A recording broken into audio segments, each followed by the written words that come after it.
Hello again. What I thought I'd show you today, or share with you today, or start today as a project, is something that I saw from this rather lovely little magazine that we picked up called Land Love, because obviously with our gardening and country interest we're interested in magazines like this. It seems to be a very good publication, but within it I was very impressed by this chap's work, Peter Tree, and he makes beautiful chairs and furniture, and in this case this particular chair on the beginning of the article.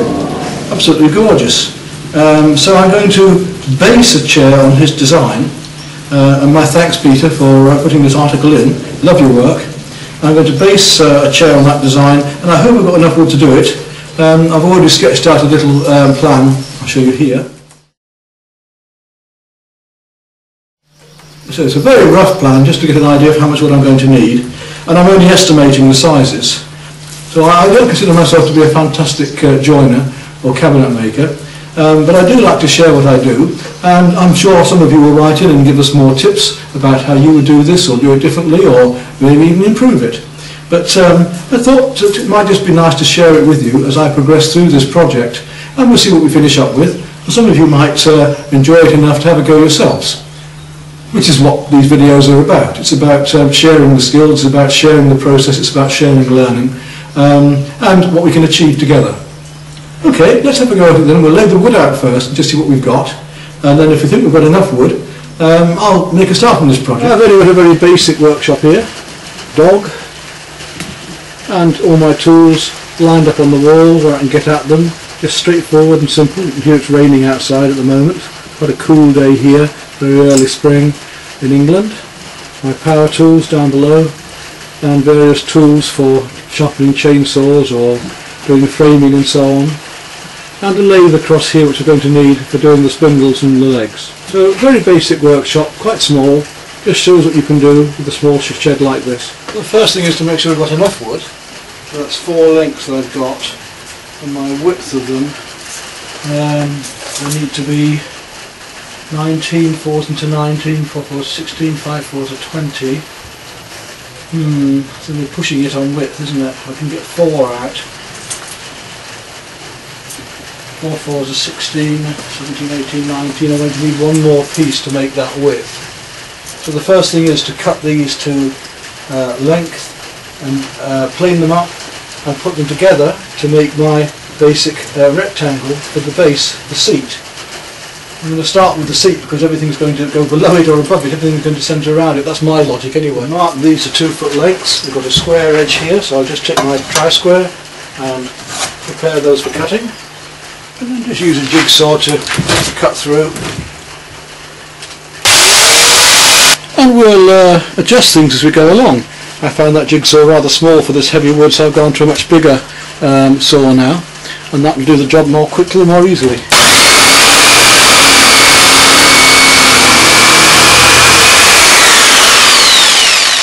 Next job is to take off this excess wood and get my planks ready for the base. I've clamped it down to the bench. I'm going to work in most of the way, then turn it round and finish off. Again, I haven't got a great big circular saw, I've only got this rip snorter, so I'm having to make do with limited tools, but hopefully we'll manage. Make sure the cable's well out of the way before you start. Not going to slice through your electric cable.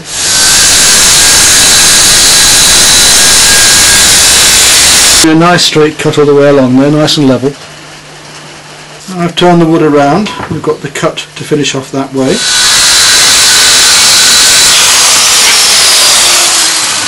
There we are, that's that surface prepared ready for planing.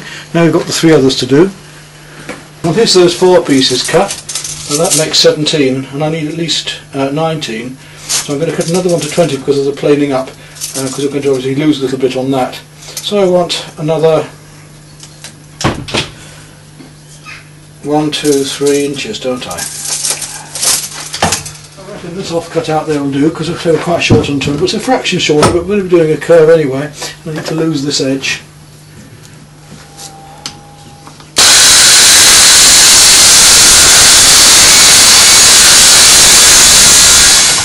Right, there we are then, those are 5 lengths. Now it's a matter of joining them up. Now for joining these pieces together, what I'm going to do first of all is plane up the edges, and when they're nice and flat, we'll mark off points where I want to drill holes and put in lengths of dowel rod to strengthen the joints in between. Then using this tool called a sash clamp, we'll clamp the whole lot together, compressed. That'll all dry off, and then we're ready to start working on the actual base itself as a whole.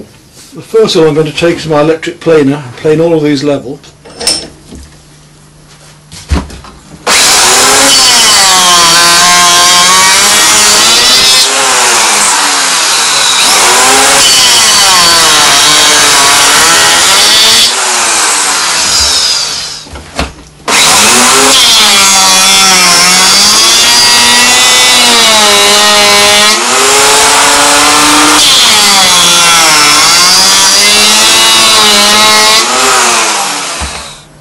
Right, that's our pieces planed off.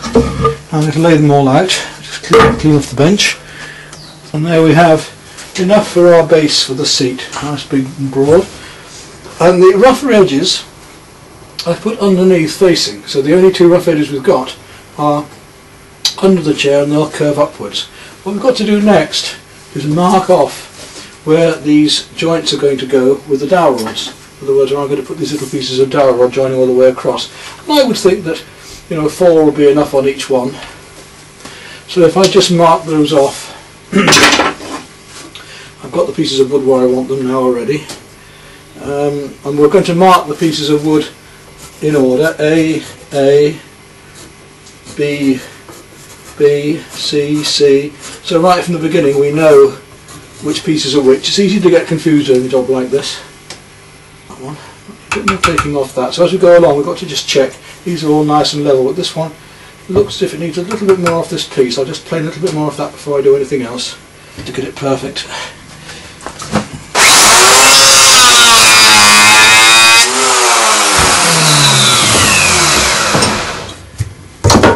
There we are. We've got our A, B, C's and D's. They're all in the right position. Now we just need to mark them across. We'll do that all in the same places. 1, 2, 3, 4 across. It doesn't matter if they differ slightly on each one because we're not going to see these joints at all. And then once we've got those marked, we'll use the tri-square to the centre of the wood, and dead on the centre we'll mark across, and that's where we're going to drill a hole big enough to take the dowel to go each way and glue in. Right, there's my marks for the drilling, and the dowel we're going to use is this, so I need a drill that size, which in this case is this, you can see here. And now we've got to make sure that it's nice and vertical, place it straight on, make sure it's dead on that mark.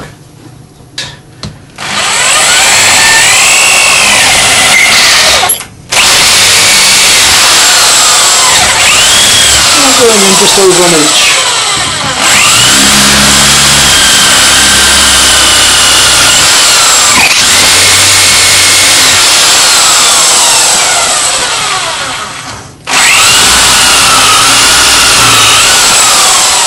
The idea will be that we cut off these dowel rod lengths to fit into the alternate or the opposing piece of wood, and it will help to lock them into place and make a stronger joint. So I will simply mark these off about that width, cut a whole load of those, and they'll be glued in when they do the job. What we have to do now is check that all of these fit together, because I found if you do start and you get them slightly wrong and you've got glue on, it's a right mess. So just slop them together first of all to make sure they all work, and if they do, then you know you're going to be alright to glue up. Like that, you see. Right, as you see, all the pieces now fit together. There was one little bit of adjustment to do, so it was worth my doing this little test first, just to make sure things are going to fit. This one we've already done, so it should fit. There we go. And now I'm ready to glue together. And they have to be set so that when that clamp tightens up, it will push all the pieces of wood together. Now normally we put a little bit of waste wood in between these two, but I'm going to be trimming all these edges off anyway. I'm not too worried about a slight mark. Pull this up, slide it along, all the way down until we get as near as we can to that particular joint. There we go. twist it back into the hole, and that will now be ready to tighten up. So the two set ready to place underneath. Now it's simply a matter of gluing them up before we tighten the cess clamps up. Just take this off, and glue ready. I'm going to use some white strong PVA glue. Make sure there's plenty of it. Doesn't matter if it squeegees out. You want to make sure that there's plenty of glue on all surfaces, on all this surface. Don't need to do both the surfaces. And then we'll just make sure that the, hello doggy, sure that the dowel rods have a bit on as well.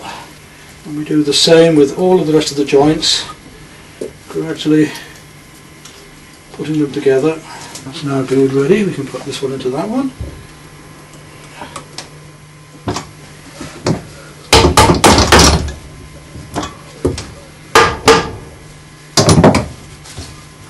Right, we've got the glue done, so now it's a matter of clamping up. So once we've got these up and level, we can tighten up. So you could put a bit of wastewood in here if you don't want to mark them. I'm not too worried because I'm going to plane these down yet. And then we've just got to let that dry off, and then we can plane them and shape up the whole piece. We've a lot more work to do on that yet. Right, so we've just made that part as a basic.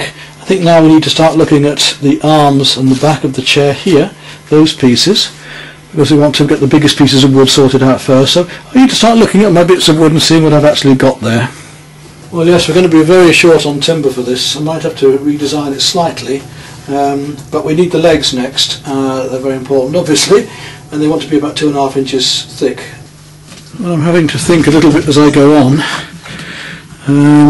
The amount of wood I've got in U is not going to be enough in itself, so I'm going to do a mixed wood. I'm going to use a piece of ash here to slice up for the legs. I'm going to have the legs in different wood and mix the wood in. So I'll have to take some strips off here for the legs. Right, so what we'll do is take off these lengths for the legs from this bit of ash. And rather than using a little jigsaw with this heavy hard wood, much better with a much bigger saw.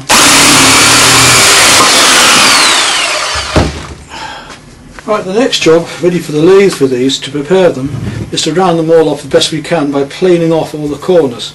So we find the centre by just going through a cross here, and we can make a circle by just taking those corners off, just to give ourselves an idea, because all we need to do is just make it as large as we can within this square.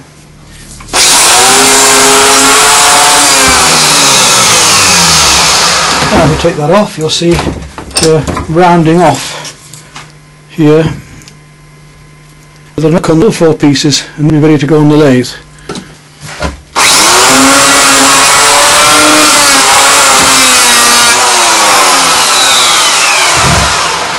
There we are then, that's round enough for what we need to go on the lathe. We just need to get all the other 4 pieces done now. The legs rounded off and prepared for the lathe. Next I want to think about this lovely backrest here, which I think I can get out of this piece of wood, but I want it to be about 3 inches high and curved, so I'm going to have to slice a curve out. Now the ideal thing for that would be a bandsaw, which I don't have, so it's going to take a lot more work. I want that to be about 25 by 3. I'll sort of cut that out of this. Should just make it.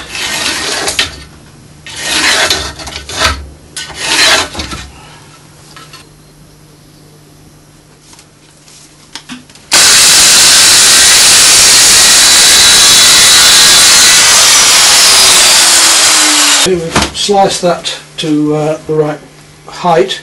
Now I've marked the curve at 1.5 inch thickness around here. I've got to take off the ends of the curve and I've got to take off the inside of this. I'm going to do the ends with the plane, but I'm going to have to use my chainsaw just to cut into here a little bit, I think, and then round out with a chisel. Round off these edges, this curve on the outside edge of the back of the headrest. But unfortunately this morning we've had to stop play a little bit because the planer blades have disintegrated on here, just sheerly through metal fatigue and age, so I've had to order some more from eBay. We'll wait for those, but in the meantime, although we can't carry on planing the backrest, the headrest, the base has dried, so I can now start to look at that and shape that up, and also we can start to do the work on the lathe and cut the rest of the pieces to size that we need as well. So now we can remove these sash clamps. I find that that really heavy piece of wood now is hopefully all glued together beautifully.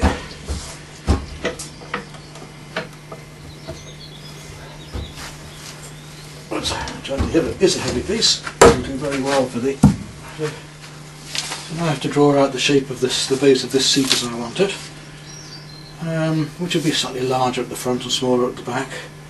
We'll just find our centre line again to make sure that we get things nice and level. Centre line to this, 2 foot 24, 1 foot there. And if I now I'm going to get a square, I'll just go across that, make sure I get the right side of it. There we go. Got a pop a piece of wood at the corner here to maybe go a little bit narrower. Maybe we'll go to curve from there. Let's see how that looks, shall we? First.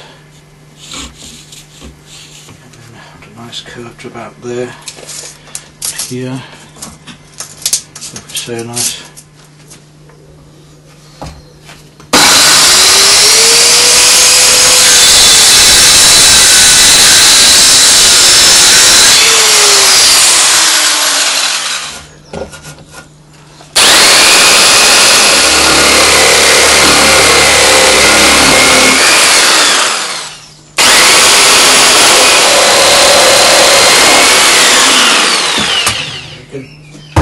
Set this up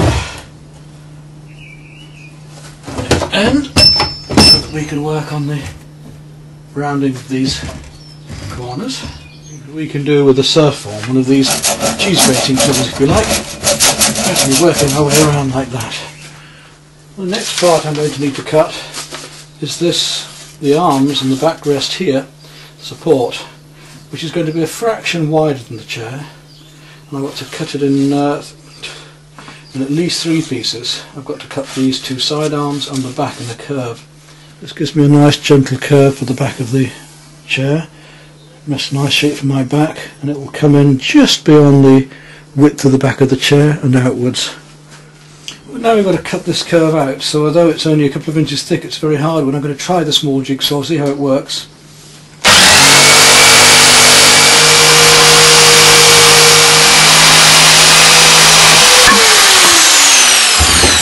Cut the outside edges off. We'll do this one first.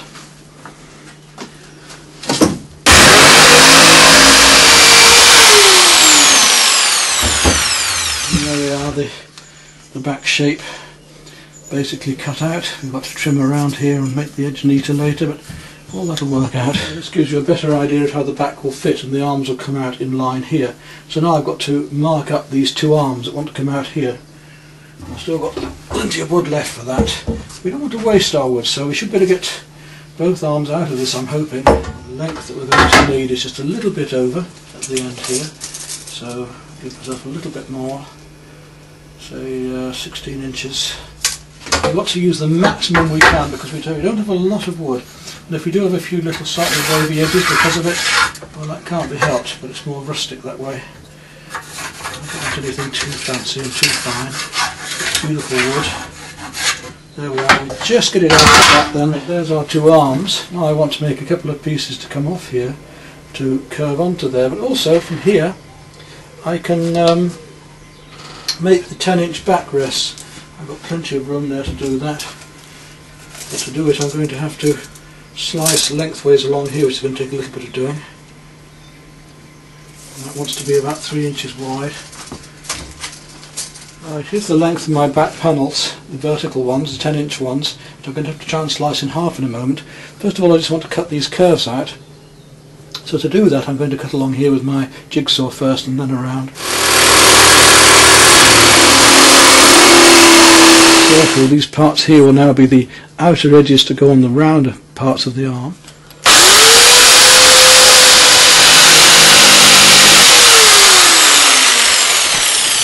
way.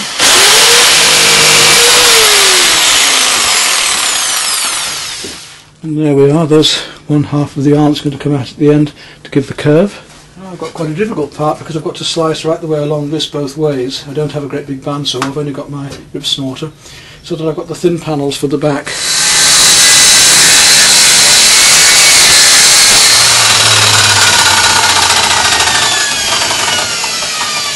And there we are, I can take a bit of planing down, but we've got our two parts there. They just come apart with a bit of persuasion. Go. So they'll thin down a bit, but they only wanted thin panels anyway, so those will have to be planed down later. And these little rounds that are going to go at the end of the handles here, like that, and curve in. I shall then curve this round like that. We shall glue those on in the same way as we did the base by putting two dowel rods in here.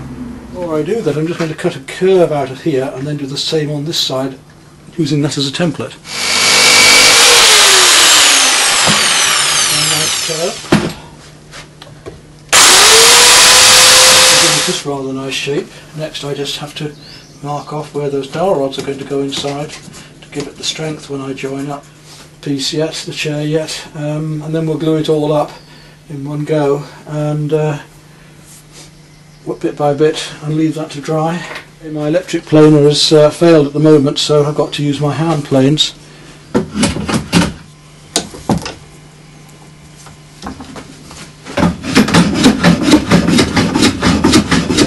Just to get a nice level starting point. Go that way a bit.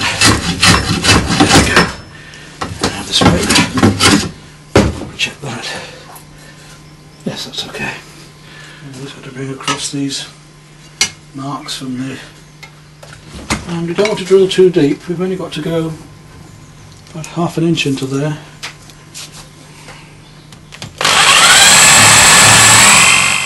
Check those about halfway, a little bit more. And we'll test those and see. BB. There we go. Just they'll go on nice and tightly. There we are, they're ready to glue up. Now we want to make the joints at the far end. And now we have to cut some tenons into here, some halving joints. I'm going to take a slice out of here and put the arms into that. Rather than use the doweling, I want a slightly stronger joint that'll look a bit neater as well. So I'm going to mark all the way around here, an inch first of all. Decided on an inch instead of an inch and a quarter. Can't really afford to waste the wood. Like that. And that's our waste wood we're going to have to cut out. And we'll do the same on the other one. But once we've got these cut, we're going to draw around them anyway to make sure that they'll be a nice tight fit. We'll use a tenon saw to cut down that in a moment. Now, something I nearly forgot just now was that of course I'm setting these arms at an angle, the same angle as the chair. So I've got to readjust these shoulder joints so that they will be the same angle. So when I've remarked those, I'll cut those shoulder joints to those angles. Now I need to use a tenon saw, which is this, to cut these joints. Start off just drawing it back on the joint. Punch when it's done.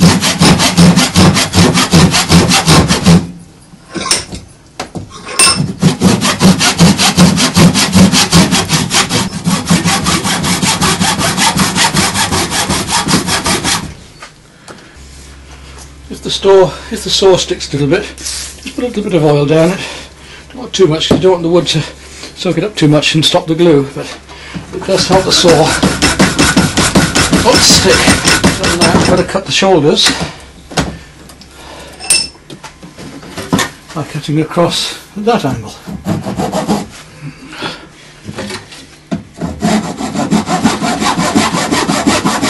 Make sure the shoulders are the same height.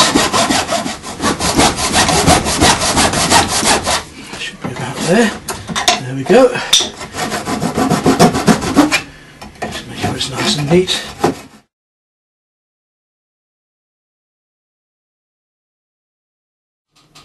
And now by taking off just a little more wood and having these at the right angle to the actual joint, we're able to turn them into a mortise and tenon joint.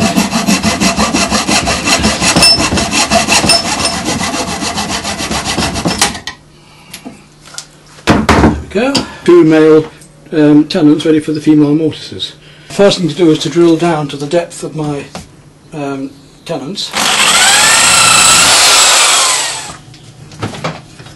Right, once the drill holes have been done, we just need to sharpen up and tidy up the whole joint. Move this across a bit.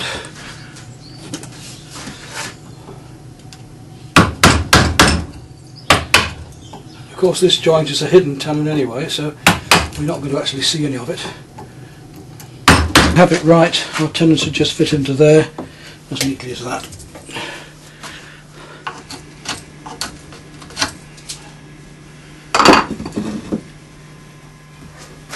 Both pieces done.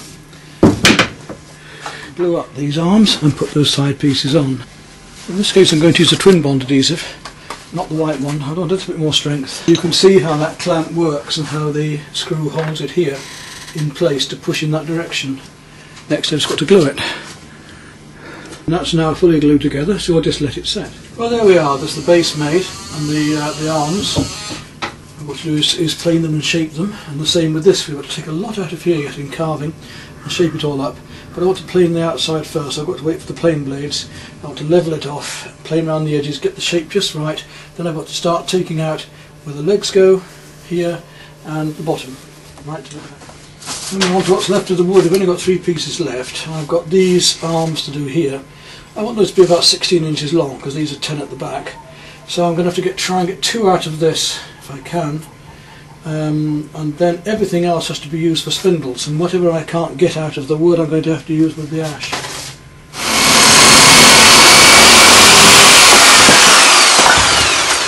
Well, there we are, there's the base made, and well, before the planer blades broke, I managed just to plane down these pieces ready to go on the lathe.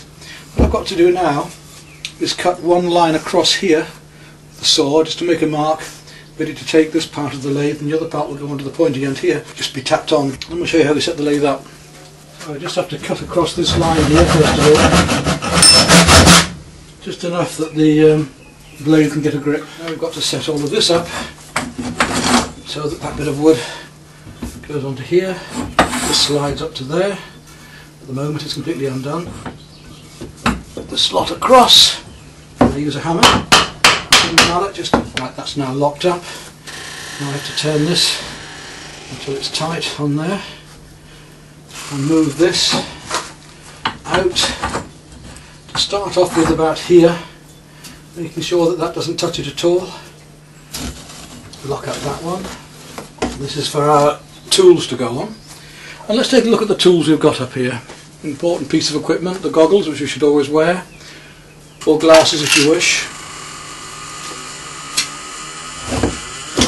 And then we've got various gouges.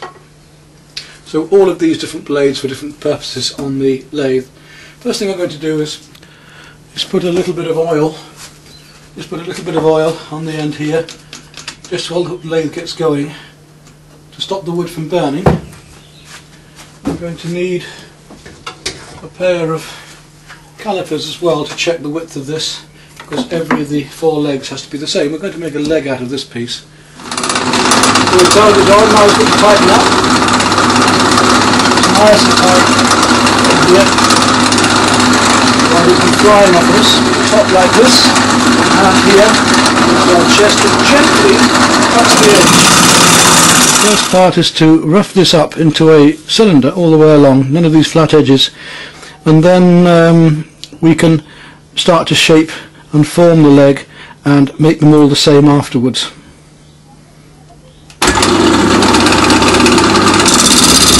Here you can see I've now got that rounded, and I've got to make the whole piece that thickness and even all the way along before I can start to shape.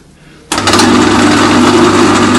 half done, now I have to move this part along, the gouge rest, the chisel rest. So, make sure it's tight, start again. I've done here now, got this little piece to do to finish off.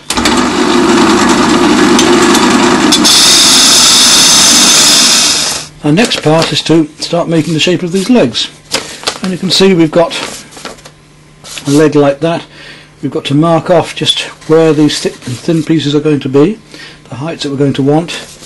Looks to me like the end of that leg is about there, which places that just over halfway, about 2/3 of the way up. What you do now is just hold the pencil against this when it's running a mark where I want everything to come.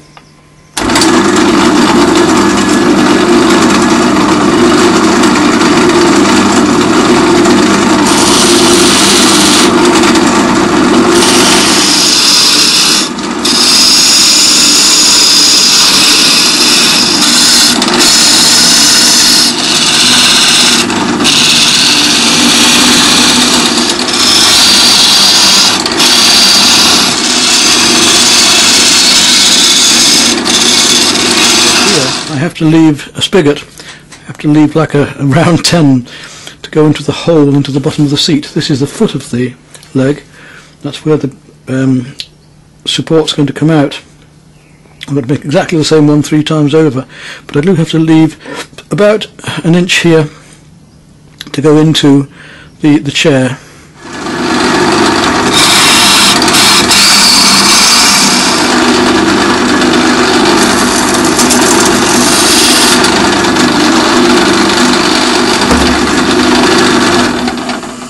Now I've got to decide the width I want this to be and set up my calipers.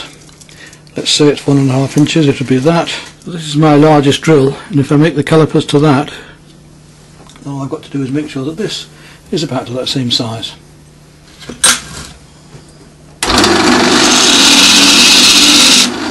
There we are. Right, all I have to do is hold the glass paper against it.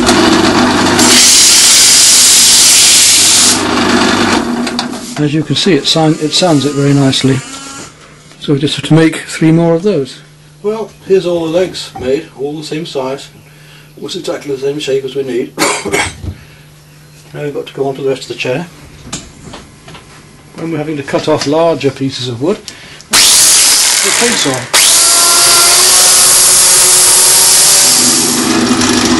And now I'm making the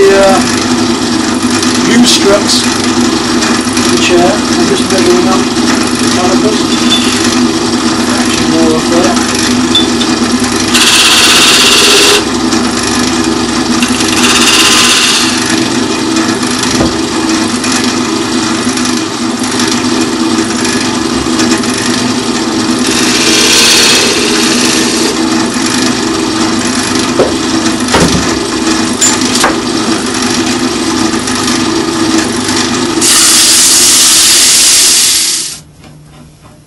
They look rather nice, this older timber.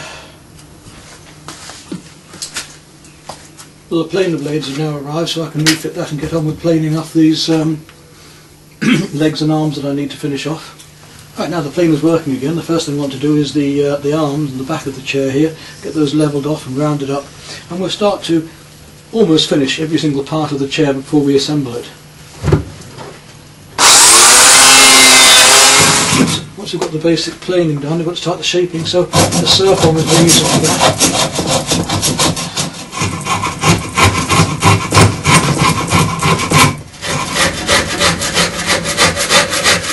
We've just been using a straight surf form, but of course we've got ones with curved blades as well, and round blades, so we can get into these sorts of shapes.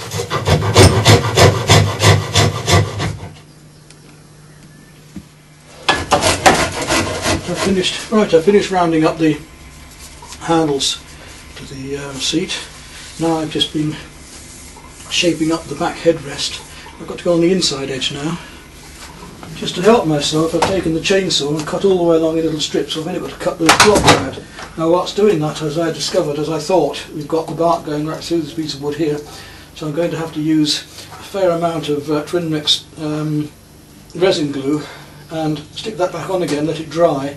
Then I shall carry on cutting and hope to get, even though a strange joint there, I still hope to get some sort of a reasonable finish on the back. That dry off, and in the meantime I'll plane these 2 pieces down for the backrest.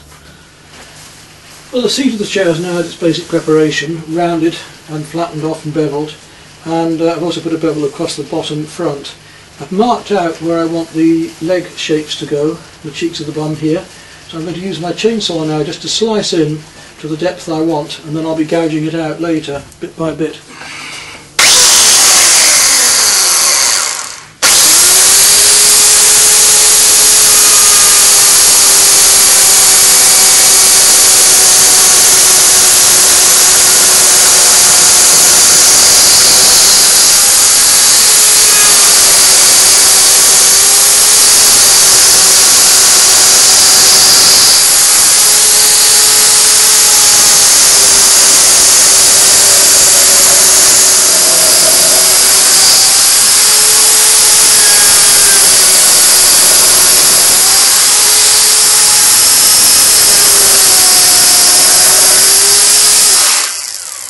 Do here next then is take out a nice gentle curve here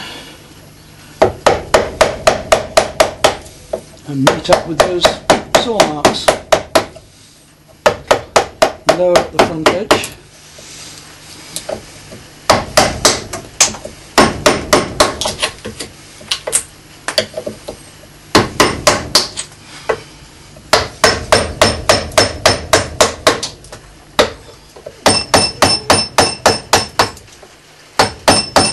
Cleared that side, now I've got to work on this side.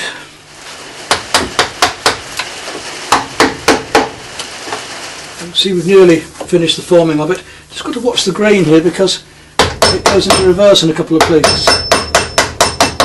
You can see the grain goes downward there but comes upwards here, so I've got to go in opposite directions here.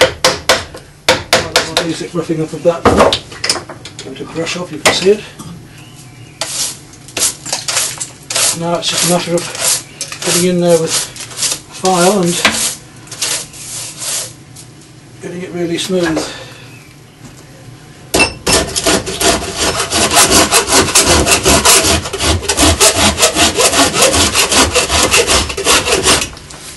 What we can do as well is use a grinding disc, not a cutting disc, a grinding disc to take down the surface. We've already taken it out with the gouge. I want to smooth it right down and shape it more evenly.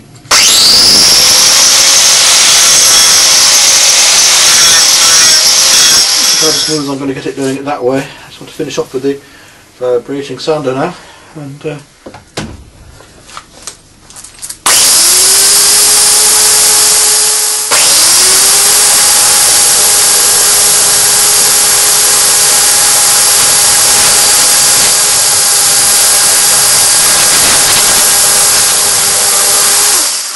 this down now.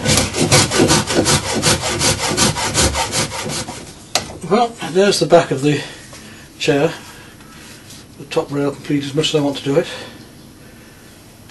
A little rounding at the edges, that's all. The components just about put together. We've got some lathe work to do here. These spindles are so thin that I think I'm going to have to use a spoke shave rather than the lathe to bring them down. I'm doing each one by hand, so they'll all be a little individual, they'll all be not quite the same. These pieces now cut.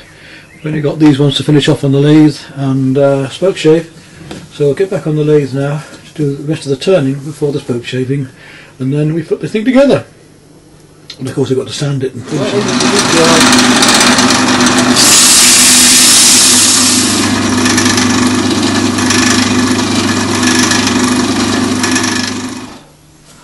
Right, what I'm doing now is using what's called a collet to hold the piece of wood, because these are very small now and they wouldn't, they'd split if they were put onto the ordinary lathe attachment. So we clamp them into here and then they're only held here, and if I'm gentle I might be able to get away with it. If I can't, then I'm going to have to use the spoke shave. You see these four pieces clamp up here onto the plate of that, hold this in place. And at this point I just want to talk about it a bit. When I glued it together, I did the H shape first, which was in line with the edge of the chair, so I knew the angles. Then I could drill the angles of the legs, how I knew I'd want them. And then I could measure, because I made the H shape deliberately a bit longer than I required, then I could measure this to the way that those legs slotted in. And I could then cut them to the lengths and of course glue it all together. So the basics being done, we can take this satch clamp off now. There'll be a lot of sanding needed, and I've got to make a scraper as well yet. So I'm going to make a scraper and show you how to do your own scraper. As with taxidermy, quite a lot of this had to be invented. In other words, I had to find ways and tools of doing things with the few that I have. It would be wonderful to have a bandsaw. I don't have one. A big bandsaw would be so useful for cutting the backs of chairs and everything else. I've had to just make do with these small hand tools in this very small workshop.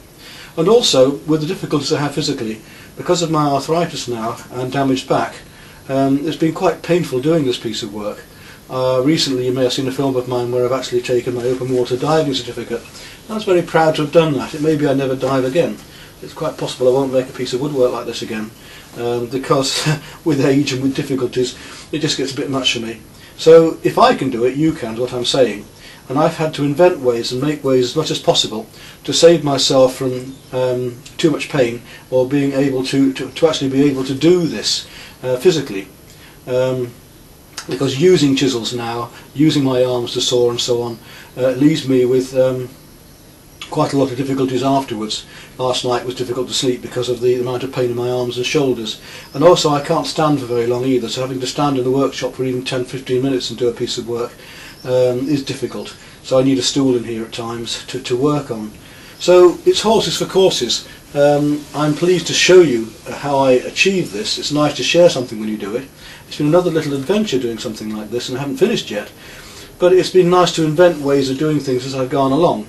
And of course it's lovely to achieve a piece like this, to actually make something. Very pleasing to do it.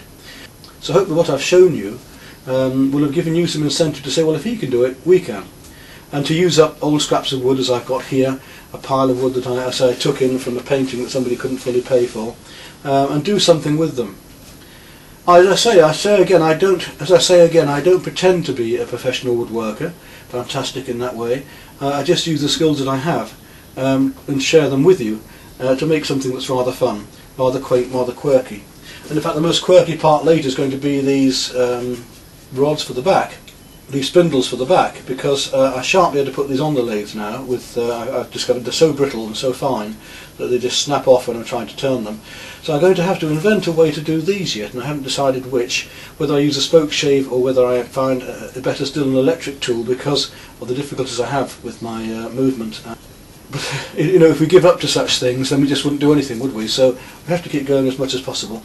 So I've got to find a way to round these off that's going to be easy for me, and if it's easy for me, therefore it will be easy for you. I've also found, by looking on the internet, new ways of doing some of this work. There are tools you can buy now on the internet, like mini chainsaws to go on an angle grinder and so on, for taking out wood. If you can afford to buy them, that's great. They're about £40 each, so not that bad. I wouldn't mind one day for carving, because it would certainly take away the waste wood, and various other grinding discs one can get. And one thing I heard on the other day on the internet when looking at somebody making a chair, as he said, if it looks right, it is right. And as far as I'm concerned, although this isn't perfectly square, it looks right enough, so to me it is right. It will do. So we'll now turn this upside down, and I'm going to make a scraper for it and show you how to do that, because we've got to save money. So an ordinary piece of metal from the local garage, and I should be able to make myself a nicely shaped scraper. They're about £9 each, again on the internet, so if I can get one for virtually nothing, it's going to help, isn't it? We've now got to scrape off all this surface and get it as smooth as possible, and then sand it all down. Now this tool is a spoke shave, and it's how spokes used to be made for old wagon wheels. Just by pulling it towards us, we round off the rod. So it may be that I've got to do every single one of these rods with this, which will be a lot of work. I talked just now about making our own metal scrapers. Just been down to the garage, and Lee very kindly gave me a couple of pieces of milestone, and these will do for what we want to make.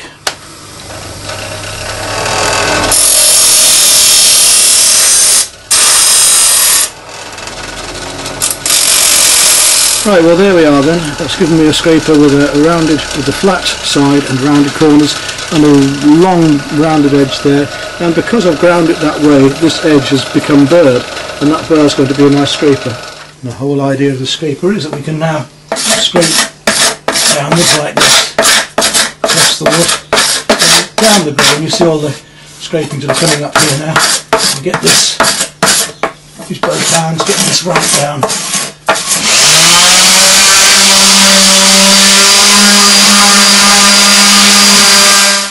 Right, all of these pieces are now spoke shaved down, just need sanding up. all I have to do is use this last one and then sand them, and I've got to turn the ends down somehow to a 1/2 inch circle, because all of my holes are going to be 1/2 inch on this.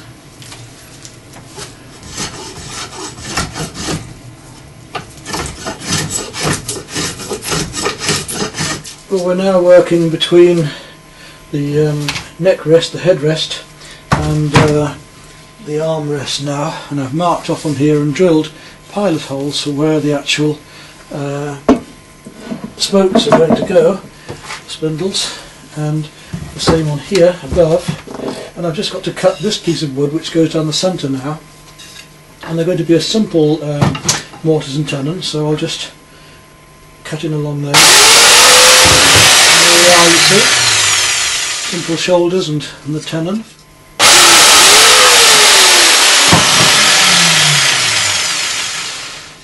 That's it, and we've got to mark that off against this. We have to cut a hole in the bottom of this for this to fit into, like that. Just fit in there nicely, so I've got to mark around this joint here and there, then drill in and cut out with a mortise chisel.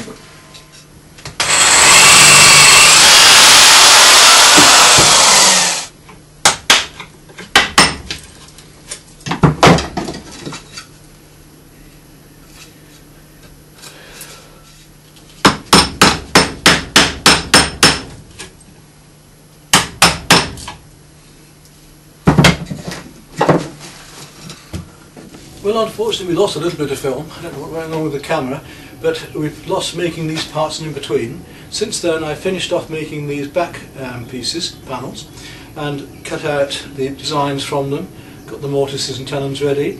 I've cut all of the spindles to the right height.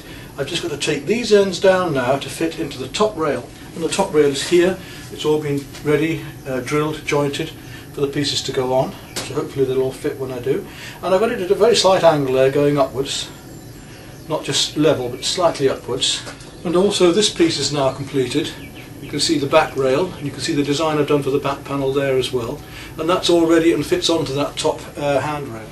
Right, well that's the bottom bit glued up, sash clamps on it and so on to hold it together, keep it in place. There we are, it's all put together and clamped up. Slightly cockeyed but rather fun and individual. And I think it'll look lovely when it's all varnished up and cleaned up.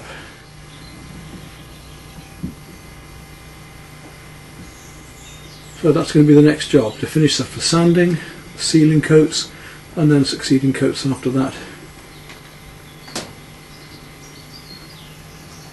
Just a little bit of tidying up. Well, the chair's now strong enough to sit in, nice and comfortable. You can see here my arm's just the right height. Possibly I could have had the headrest a little bit higher for the back of my neck, but it's fine like it is. So now we've got to just finish this chair, got to lay it on its side, start the sanding and a bit of staining, and then the final varnishing. One very useful little machine is this one, a little belt sander, small belt here that I can just reach into the finer places to tidy things up. And of course the good old orbital sander. I want to bring the colour of the ash down to meet the colour of the yew. I've got some antique pine here which I'm hoping will do the job. And we've got some cold run antique pine here, we'll just see what that's like on there. And that's a lot nicer, it's a lot yellower.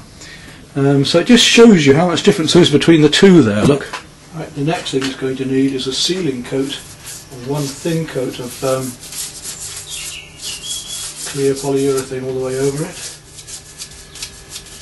And once this is soaked in and really dried off, it'll be able to sand the whole thing again and hopefully be able to bring it up to a smoother finish, which at the moment it's not. As you see, the varnish gives it a lovely lustre, brings out the colour again, but it will need this first coat and then sanding, and then another one and then light sanding again, and then possibly even one or two more. Begin to see how lovely the varnish will make the wood. And there we see the first coat of varnish on.